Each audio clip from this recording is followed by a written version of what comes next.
E hoje, Jesus, socorro com esse óculos. Hoje eu vou falar sobre um elemento. Naquele dia era um tema livre, era só provocadores de milagres. Mas hoje o tema é provocadores de milagres e o pastor me entregou um tema, que é a água. A água viva está neste lugar. Quando eu subi essas escadas, eu já pude sentir o fluir das águas que estavam aqui. Já pude sentir a presença de Deus que está nesse lugar. Então hoje eu vou falar sobre a água, né? Esse elemento, a água, que no plano físico a água ela é essencial para a vida. A água, né, que é o H2O, substância química cujas moléculas são formadas por dois átomos, que nós aprendemos na escola, né? Dois átomos de hidrogênio e um de oxigênio. Ninguém vive sem água, nem os seres humanos, nem os animais. Eu não estou enxergando vocês. Nem os seres humanos, nem os animais. A água é essencial para a vida, para o corpo.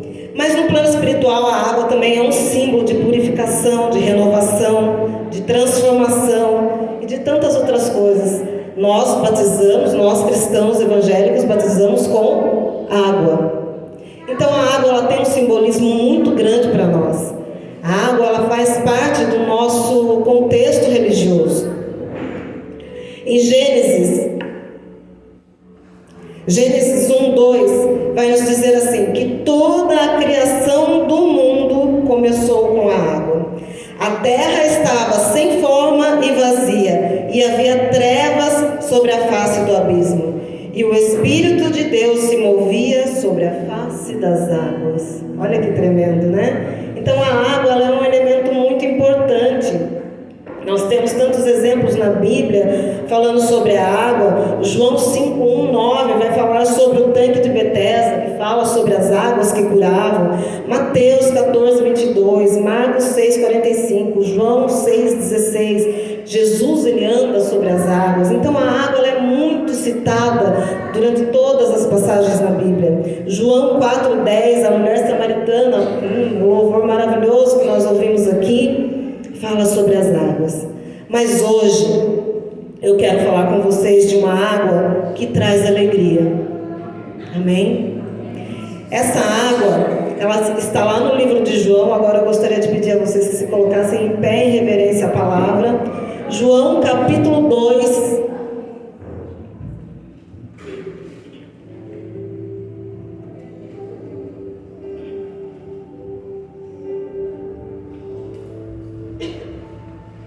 João 2, do 1 ao 11, que vai falar das bodas de Caná da Galileia, o primeiro milagre de Jesus.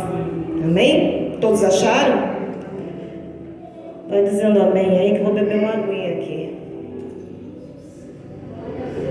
Glória a Deus.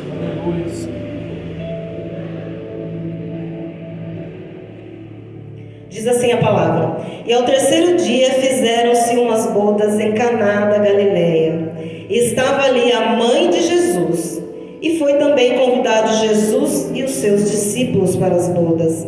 E faltando vinho, a mãe de Jesus disse-lhe: Não tem vinho.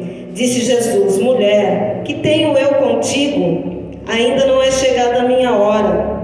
Sua mãe disse aos serventes: Fazei tudo quanto ele vos disser. E estavam ali postas 6 talhas de pedra para a purificação dos judeus, e em cada uma cabiam 2 ou 3 almudes.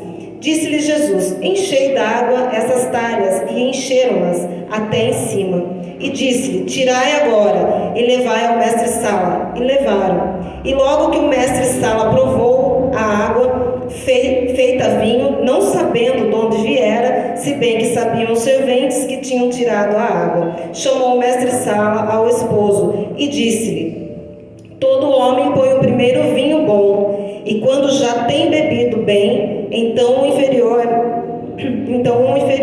mas tu guardaste até agora o bom vinho. Jesus principiou assim os seus sinais em Caná da Galileia e manifestou a sua glória, e os seus discípulos creram nele. Depois disso desceu a Cafarnaum, ele e sua mãe, seus irmãos, seus discípulos, e ficaram ali não muitos dias. Amém? Estendam suas mãos para mim, me abençoem, orem por mim. Pai amado, Deus querido, em nome de Jesus, nós lemos a Tua palavra, e a Tua palavra ela é viva e eficaz, mais penetrante do que espada alguma de 2 gumes, que penetra a divisão da alma e do espírito. Pai, em nome de Jesus, que essa palavra venha de encontro àqueles que estão aqui nessa noite, necessitados de uma resposta. Usa-me como instrumento em Tuas mãos, Senhor. Faz de mim o Teu instrumento, Pai, para atingir os corações que precisam dessa palavra nessa noite. Guarda todos que estão aqui, unge os ouvidos, que nada venha tirar a atenção. Eu repreendo desde já todo demônio, Senhor, todo principado e potestade. Caia por terra toda hoste maligna que possa tentar atrapalhar o culto, o andamento desse culto. Em nome de Jesus, que os Teus anjos estejam acampados aqui. Opera milagres nessa noite, Senhor, em nome de Jesus. Que o Senhor faça aquilo que precisa ser feito. Usa-me, Senhor. Usa-me, Senhor. Eu te peço em nome de Jesus. Amém. E graças a Deus. Você pode se sentar? Naquele tempo, irmãos, era muito comum os casamentos durarem muitos dias. Eles duravam de 7 a 13 dias. Não é como agora, né? Que a gente fica ali 3 horinhas no casamento, 4 horinhas no máximo, já vai embora. Não. Os casamentos duravam de 7 a 13 dias, porque eles tinham parentes distantes, então alguns parentes chegavam primeiro, outros chegavam depois. Então esse casamento ele tinha que ter muita comida e muita bebida. Outro ponto interessante do casamento judaico é que o vinho ele selava esse casamento. No começo do vinho, 2 taças, um para o noivo, outro para a noiva, e eles começavam a celebração. E no final do casamento também, uma taça para o noivo, uma taça para a noiva, eles selavam, sacramentavam esse casamento. É como nós hoje, a aliança, nós usamos a aliança. Aí imagine você chegando no seu casamento e a aliança, cadê a aliança? Não tem aliança. Então o vinho não podia acabar. O vinho no final do casamento era primordial, ele era essencial, ele era aquilo que selava aquele momento, aquele casal. Então o vinho ele tinha essa finalidade de selar, ele era como uma aliança. Se o vinho acabasse, era a ruína daquele casamento. Mas nós vemos aqui, eu vou só abrir um parênteses, eu não vou entrar em detalhes, eu quero me aprofundar em outras coisas, só quero abrir um parênteses, quem sabe numa outra oportunidade posso até falar mais a respeito disso. Mas os casamentos naquela época eram feitos assim. E nós vimos que havia um mestre-sala ali. Por que esse vinho acabou? Foi falta de planejamento? Creio que não. Por quê? Porque fala que havia um mestre-sala, haviam funcionários, haviam serventes ali, haviam garçons. Esse noivo, ele planejou tudo. Ele planejou tudo para que aquele casamento corresse tudo bem. Ele contratou o buffet, ele fez o cálculo das pessoas que estariam ali.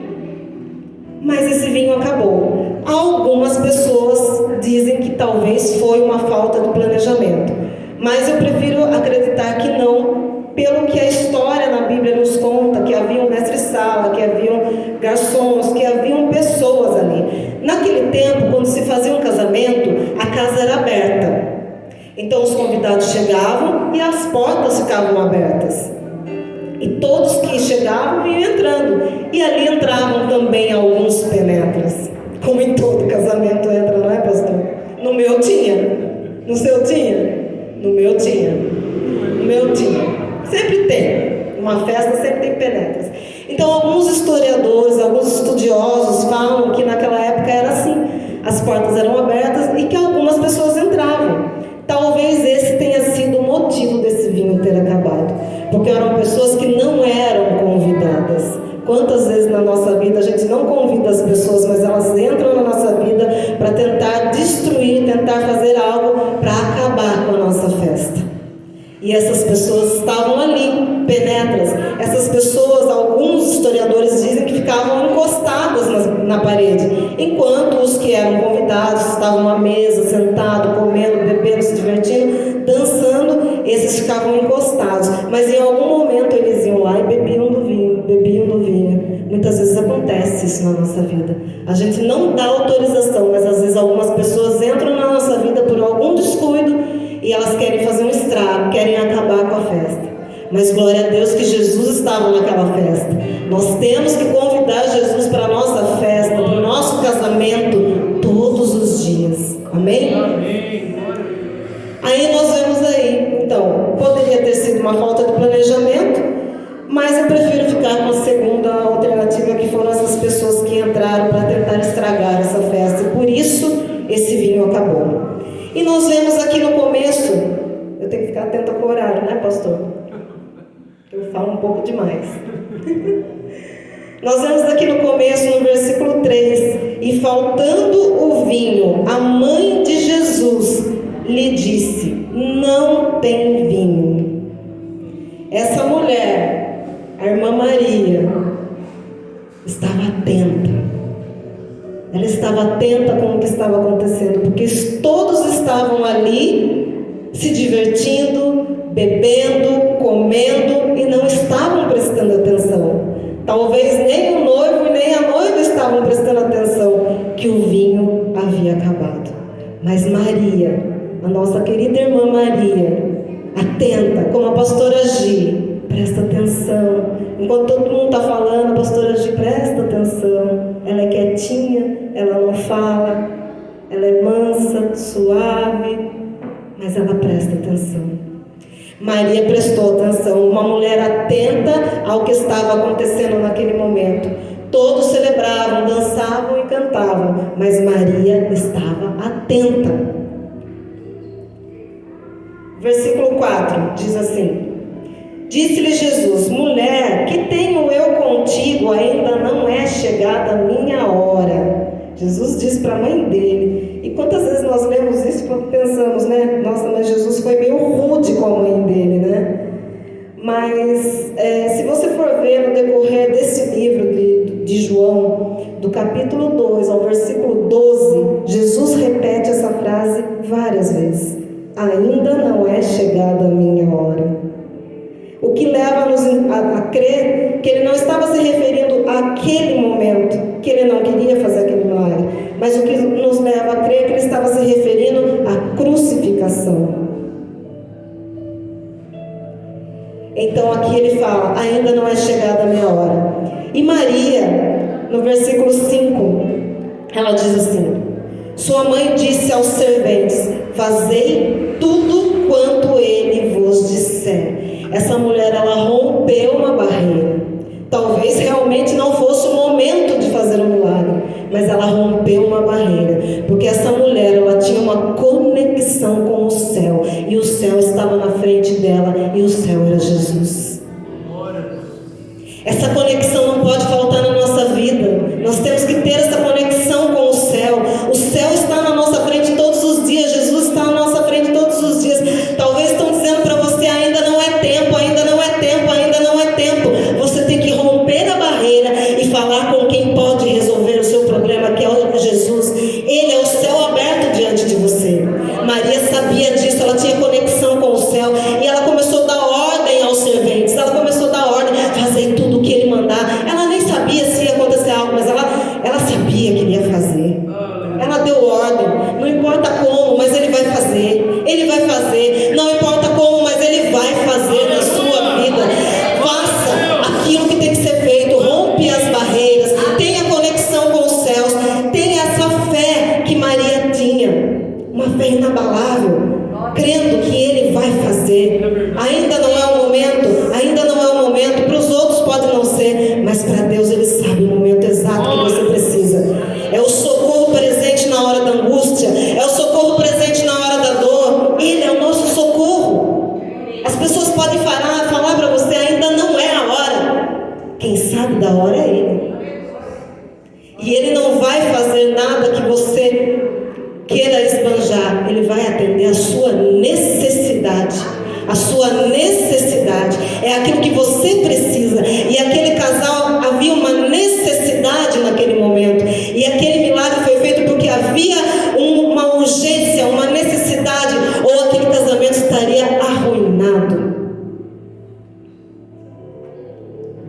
Maria provoca um milagre. provocadora de milagres. Como estão aqui hoje, provocadores de milagres. Ela tinha essa conexão com o céu, e o céu atende o seu pedido. Nós precisamos ter essa conexão com o céu. Versículo 6 diz assim: e estavam ali postas 6 talhas de pedra para a purificação dos judeus, e em cada uma cabiam 2 ou 3 almudes. Gente, fui pesquisar a respeito disso, era muita água. Eles usavam para lavar os pés.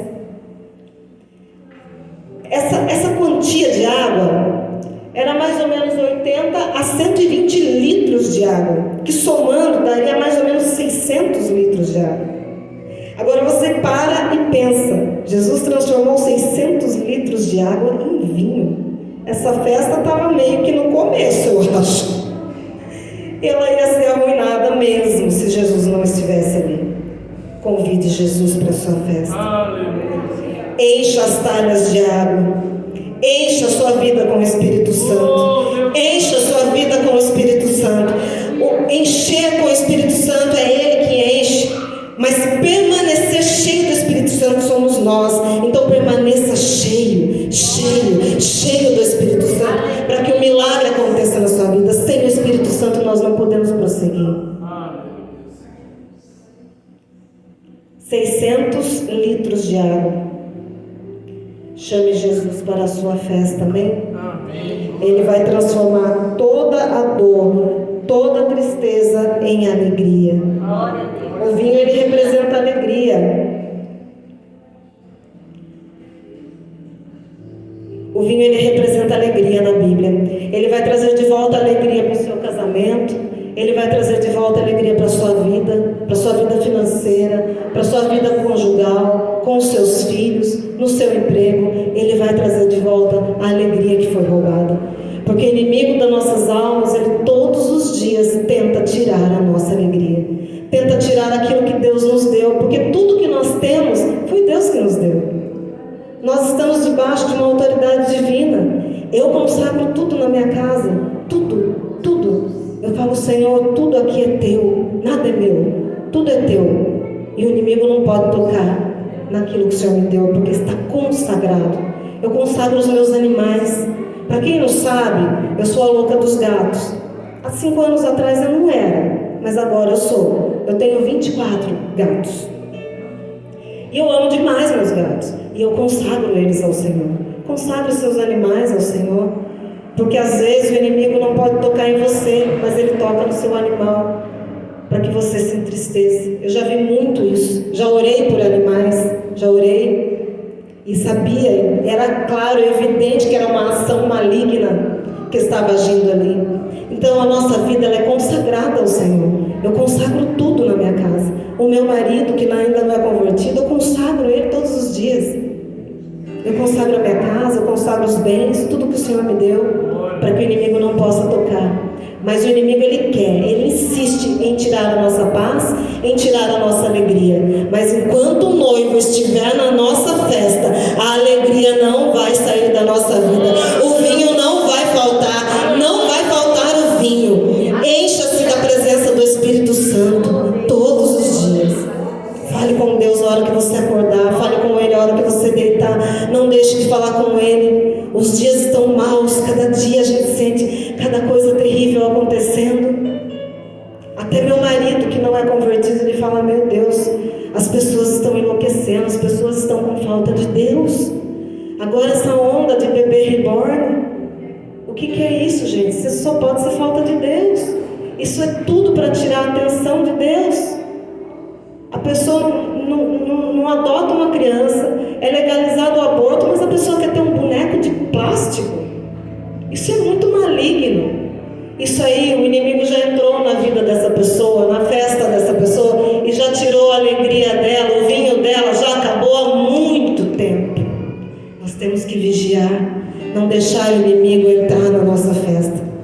Mas mesmo assim, se por algum motivo ele entrar, por algum descuido, ore ao Senhor, clame como Maria fez, se conecte com o céu, volte a ter conexão com o céu, porque é isso que vai trazer a sua alegria de volta, é estar conectado com o céu, porque enquanto Jesus estiver na sua festa, a sua alegria não vai acabar. Então eu falei aqui sobre uma água que traz alegria. Agora eu quero falar sobre uma água que cura, que está lá no livro de 2 Reis 5, do 1 ao 15. Mas eu não vou ler tudo porque é muito longo. Quem quiser abrir, está em 2 Reis. Então nós falamos aqui de uma água que traz a alegria. Rompa as barreiras, tenha a sua conexão com o céu, como Maria fez, e o Senhor vai devolver a alegria para você, para o seu casamento. Agora eu quero falar de uma água que cura. 2 Reis 5. E Naamã, chefe do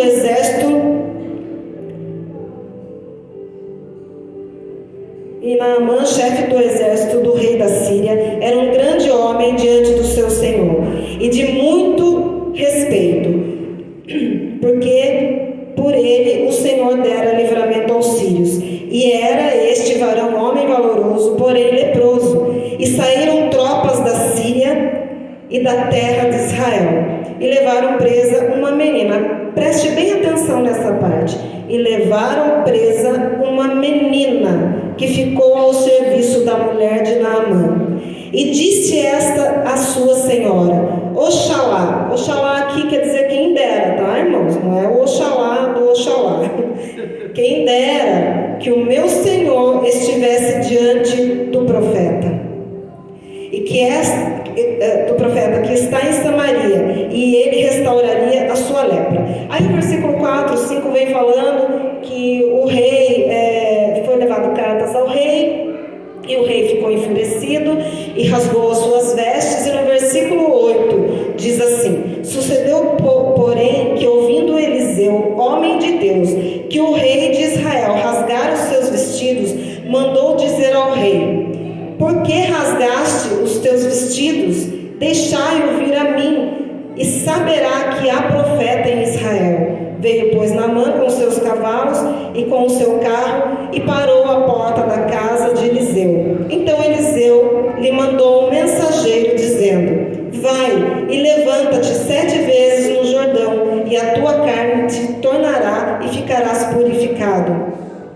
Porém Naamã muito se indignou e se foi, dizendo: eis que eu dizia comigo, certamente ele sairá, por-se-á em pé, e invocará o nome do Senhor seu Deus, e passará a sua mão sobre o lugar, e restaurará o leproso. Não são porventura Abana e Farfar, rios de Damasco, melhores do que todas as águas de Israel? Não me poderia eu lavar nesses e ficar purificado? E voltou e se foi com indignação. Então chegaram-se a ele os seus servos e lhe falaram e disseram: meu pai, se o profeta te dissera alguma grande coisa, porventura não o farias? Quanto mais dizendo ele: levanta-te e ficarás purificado.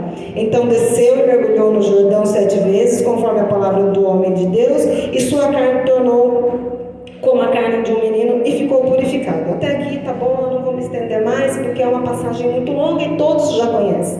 Depois, se você quiser ler lá na sua casa. Mas eu quero chamar a atenção para o versículo 2, que fala dessa menina. E saíram as tropas da Síria e da terra de Israel, e levaram presa uma menina que ficou a serviço da mulher de Naamã. Aqui não fala o nome dessa menina, mas essa menina foi levada como escrava para a casa de Naamã. Ela era serva, ela era escrava. E essa menina ousou chegar diante da sua senhora. Ela poderia ter sido, como é que se diz naquela época?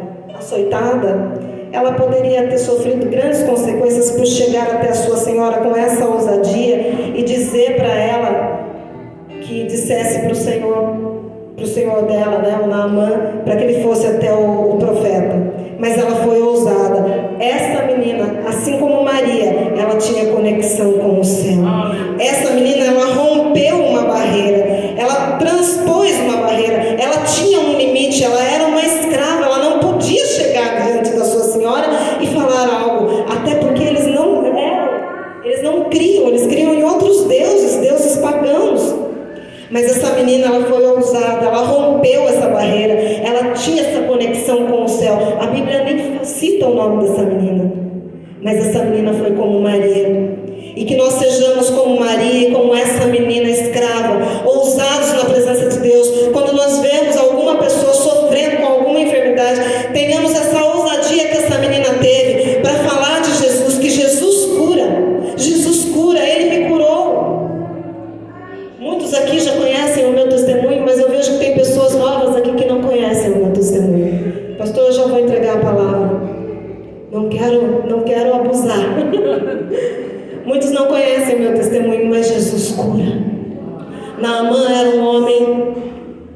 soberbo. Ele não queria fazer o que Deus estava mandando ele fazer.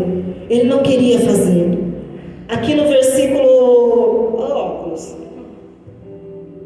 Aqui no versículo 11 fala que, porém, Naamã ficou muito indignado. O homem natural, ele não compreende as coisas do Espírito. O homem natural não compreende as coisas de Deus. Para compreender as coisas de Deus, é preciso se discernir espiritualmente. Precisa ter humildade. Naamã só fez porque os servos dele, que eram muito amigos dele, insistiram com ele. Mas por que ele não quis fazer? Porque foi uma escrava, uma menina. Ele se indignou, ele não quis, ainda mais uma água suja. Ele queria que fosse feito um ritual, né? Se você ver ali na palavra, um ritual, uma reza, um culto para ele, e que ele fosse curado dessa forma, da forma que ele queria. Mas nem sempre a cura vem da forma que nós esperamos. Eu mesmo não fui curada da forma que eu esperava. Muitas vezes oraram por mim, muitas vezes impuseram as mãos sobre mim, mas talvez eu não tinha fé. E eu vou dar rapidamente o meu testemunho aqui para encerrar.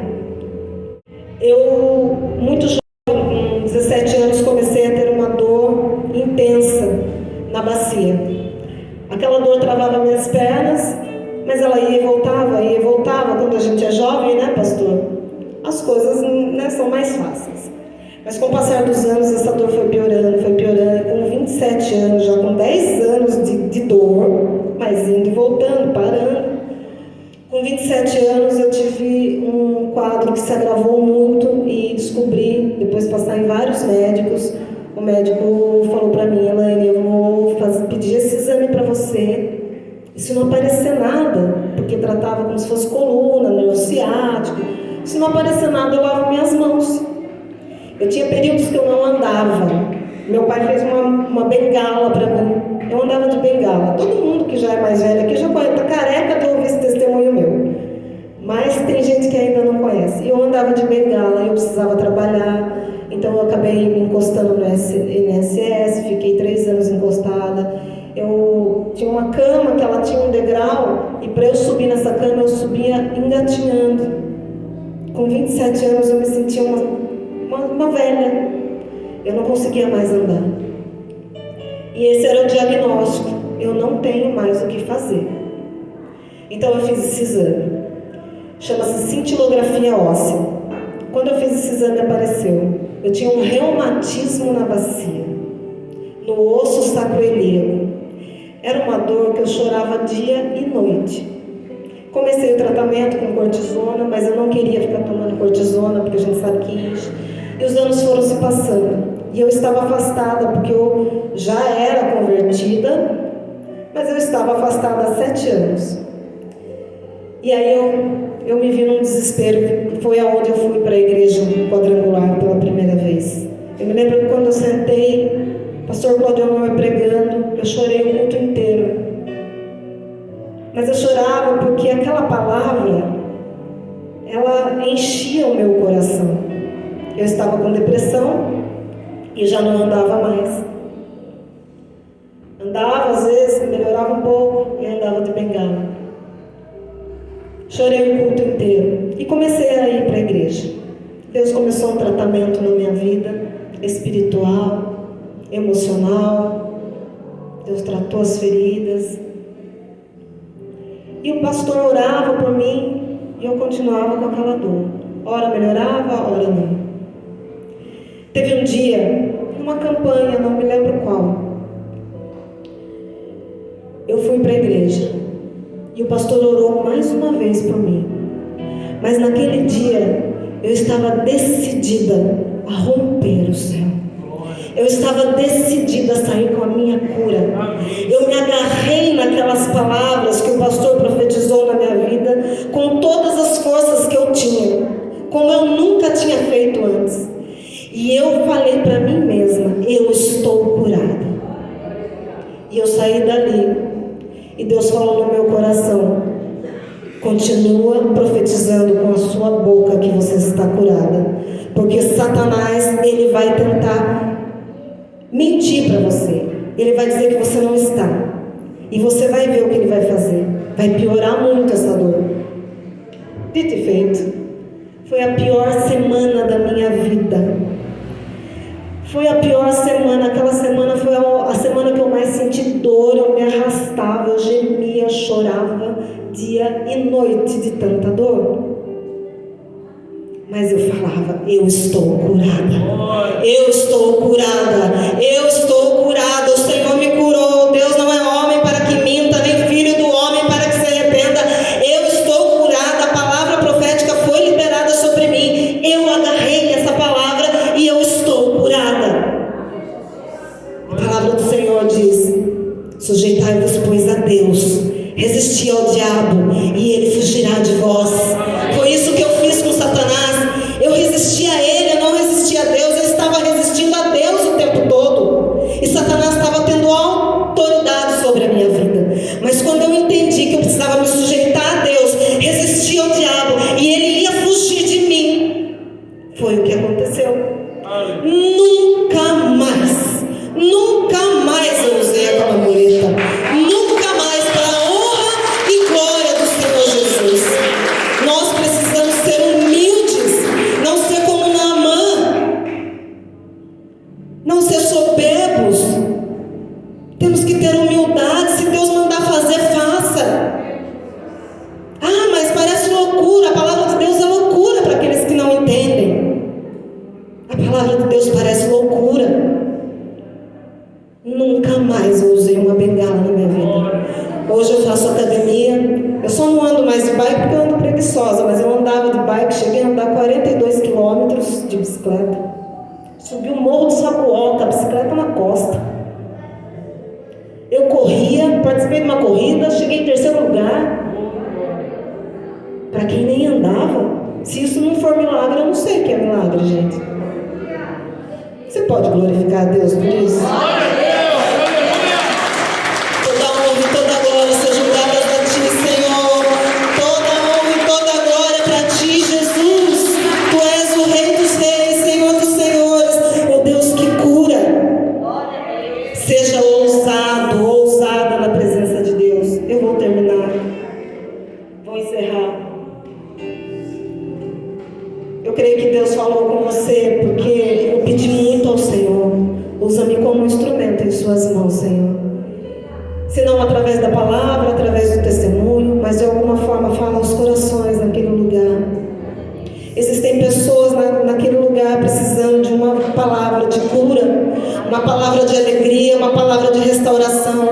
Então eu trouxe essa palavra direto do trono de Deus, que o Senhor vai trazer alegria para o seu coração. Aonde a tristeza entrou, aonde a amargura entrou no seu coração, através de pessoas que te feriram, pessoas que te corromperam, pessoas que desejaram o teu mal, pessoas que tentaram destruir o teu casamento, pessoas que tentaram acabar com a sua festa, com a sua alegria. Hoje o Senhor vai derramar o óleo, a água, o óleo de alegria, transformando, Senhor, essa tristeza em alegria. Óleo de alegria e vestes de louvor é o que o Senhor tem para nós. O Senhor restaura casamento. O meu casamento foi restaurado. Eu creio que muitos aqui já passaram por isso. E o Senhor vai trazer cura para o teu corpo físico. Se você veio hoje buscar uma cura física, saia daqui hoje convicto da tua cura. Assim como eu fiz, agarre nas palavras proféticas que serão proferidas aqui no altar. Em nome de Jesus, e saia daqui com a sua cura. Ainda que você saia daqui e esteja doendo, continue profetizando: eu estou curado, eu estou curado. Satanás, você é mentiroso, você é pai da mentira. O Senhor Jesus já me curou de todas as enfermidades. Ele cravou naquela cruz todas as minhas dores e todas as minhas enfermidades, e eu sou sarado, eu sou curado. Amém? Eu espero que você tenha se alegrado essa noite, que você tenha recebido essa palavra com alegria no seu coração, e espero que o Espírito Santo continue falando com você. Amém, pastor? Aplauda o Senhor.